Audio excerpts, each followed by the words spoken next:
To the Coliseum as both teams are coming off of losses to Marietta in their previous games.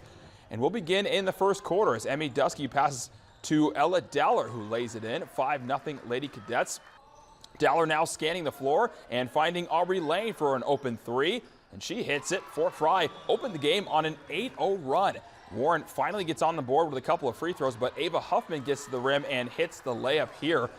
Lady Warriors trying to get back in it as Mackenzie James McGuire gets into the paint and puts it in with her left hand to cut the lead to 5.